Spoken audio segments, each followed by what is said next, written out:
gracias a Semana, al Movimiento de Unidad Nacional y a la Fundación Millón de Voces por la invitación. Claramente, yo creo que lo que nos deja la marcha de hace un año, de 4 de febrero, es no solamente una manifestación, una congregación de personas, sino yo creo que todo un hecho político, un nuevo plebiscito. Creo que no es simplemente un evento, no es una expresión de voluntad esporádica, sino realmente un hecho, yo creo que con características plebiscitarias, casi que con efectos constitucionales, y que tienen connotaciones similares desde luego con la séptima papeleta y con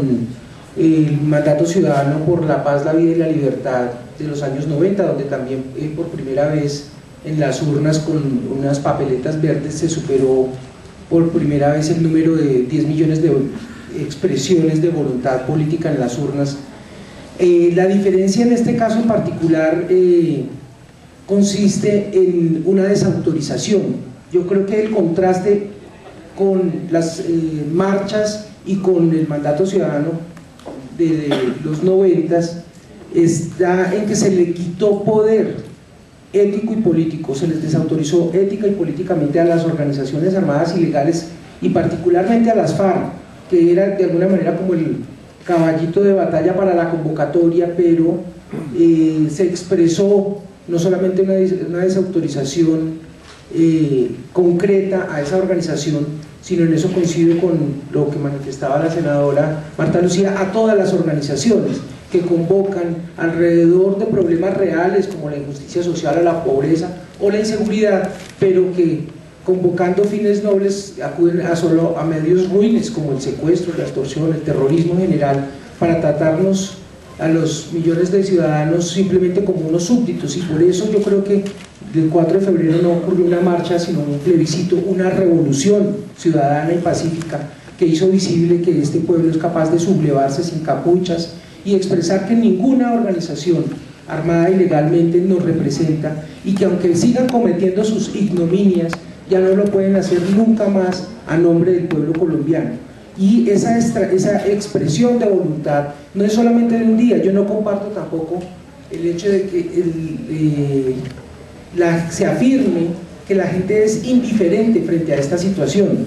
Yo creo que lo que pasa es que la gente creía que no tenía poder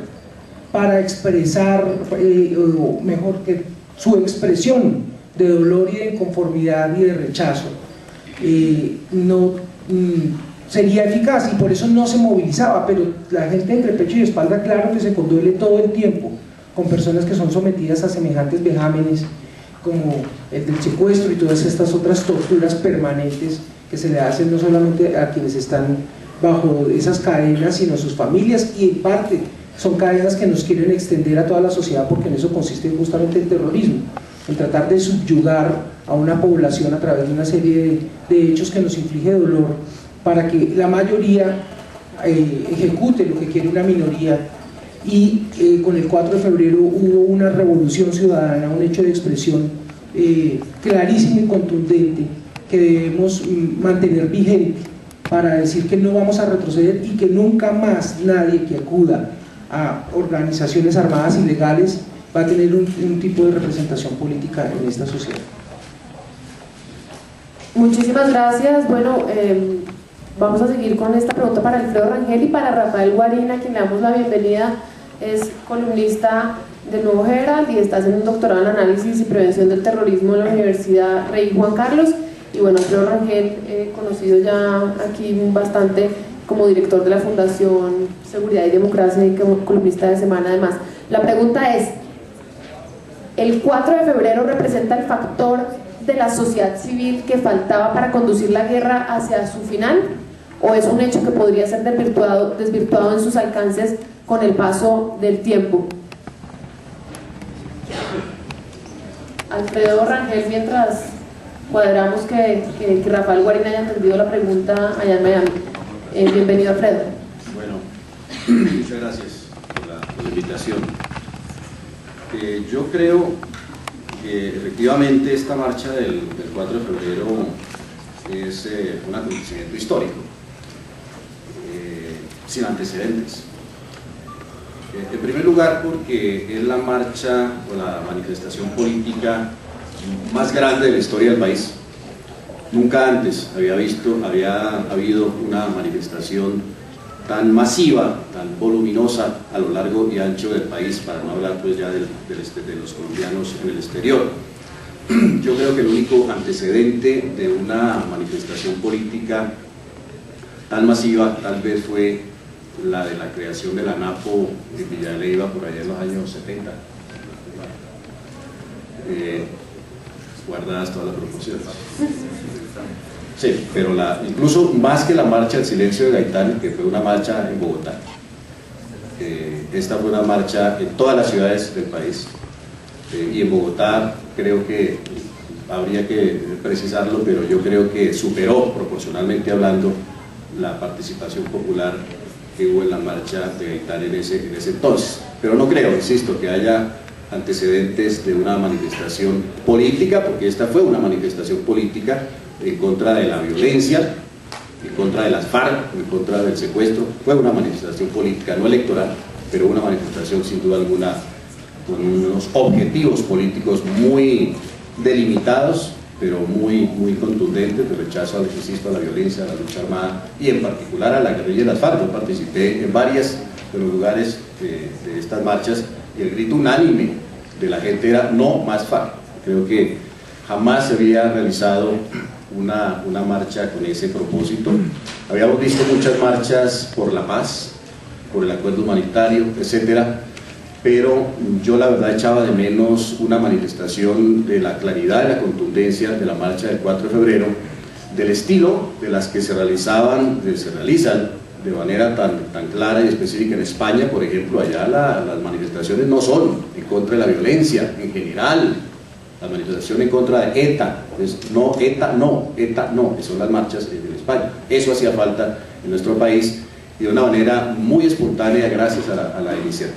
esta iniciativa ciudadana, pues salió todo el pueblo colombiano, sin distingo de clases sociales, ni de partidos, ni de intereses económicos, a manifestarse en contra de la guerrilla de las FARC. Esto creo yo que efectivamente marca un punto de quiebre en la dinámica política de la lucha contra insurgente tanto del Estado como de la sociedad. Me parece que si antes era evidente en las encuestas el rechazo social, popular a la guerrilla de las FARC, pero había dudas incluso dentro de la guerrilla, que siempre ha esgrimido que esas son encuestas manipuladas, etcétera. Esta manifestación es de una contundencia absolutamente inapelable.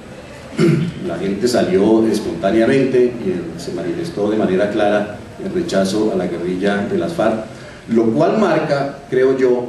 pues un punto de quiebre en la dinámica política en la lucha contra la violencia en Colombia. No es que la guerrilla de las FARC antes no estuviera desprestigiada y no fuera rechazada por el conjunto de la población colombiana, es que es la primera vez que eso es tangible, contundente, objetivamente comprobable, que hay un rechazo absoluto y total. Me parece que este es un punto irreversible para la guerrilla de las FARC. Es un punto de no retorno, el rechazo a sus métodos bárbaros, el rechazo a la violencia, del cual difícilmente, es una derrota política de tal profundidad que difícilmente se va a recuperar en el futuro, incluso en la eventualidad de que decida abandonar las armas y la lucha armada y se reincorpore a la lucha democrática en el país. Por tanto, este acontecimiento sería equivalente, digamos, a lo que en el terreno militar han sido la baja de Raúl Reyes o la muerte de Iván Ríos, o la sumatoria de esos golpes en el terreno militar que han llevado a este grupo a un debilitamiento absoluto que nunca había acontecido en el pasado, de tal manera que la capacidad de las FARC se ha visto disminuida en su capacidad de acciones armadas.